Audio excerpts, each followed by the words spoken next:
Método Quadros, uma porta para o diálogo com adolescentes em situação de risco. A gente percebia que diversas instituições, assim, seja mesmo Fundação Casa, internação ou em meio aberto, a conversa, os adolescentes eles vinham com um discurso institucionalizado, estereotipado. E isso dificulta muito a aproximação, para ver onde pega mesmo, né? Qual é aquela dor, né? Para a construção de um novo projeto de vida mesmo, né? Para ver quais são os pontos frágeis, quais são os pontos fortes, as potências, né? Daquele adolescente que está na nossa frente. O método Quadros, ele foi criado para facilitar a conversa com o adolescente. Inspirado em histórias em quadrinhos, o que passamos a fazer? Vamos fazer desenhos que tenham forte relação com a vida desses adolescentes e que sejam capazes ali de, a partir da observação desses desenhos, inspirar, despertar, disparar ideias e conversas.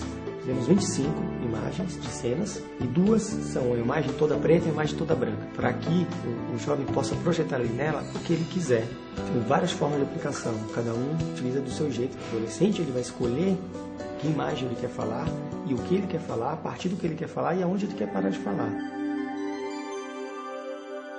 Começamos um conjunto de conversas muito fortes, né, com esses dois grupos, tanto com os adolescentes quanto com os educadores. Para quê? Para entender quais poderiam ser essas imagens. Quais seriam as imagens que tivessem força, não de dizer de uma situação, mas que tivessem força de disparar múltiplas interpretações. E aí conhecemos o Alexandre de Maio, que é um ilustrador, que tem uma trajetória forte ligada ao movimento hip-hop, que tem uma trajetória de vida que começa na periferia de São Paulo. Então é uma pessoa que também trazia dentro de si, incorporado muito dessa experiência, muito dessa vivência. A gente queria meio que contemplar todas as áreas da vida da pessoa e ela poder escolher ali a área que ela quer falar e tal, algo que fosse bem amplo, que mostrasse vários aspectos da vida de alguém. Tivemos interações com 40 adolescentes aproximadamente nesse primeiro momento e percebemos que de fato a metodologia ela tinha a capacidade de alcançar conversas bastante profundas, bastante reveladoras, bastante íntimas da vida daqueles jovens, daqueles adolescentes.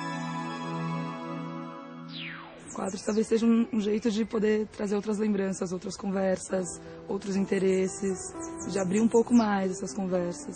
Tive a aplicação do quadro com a Natália e foi bem legal, porque tinha um desenho de um menino meio que acuado e eu me vi naquele papel, né? Eu me vi naquele quadro. Aquele menininho que não falava muito, um pouco fechado.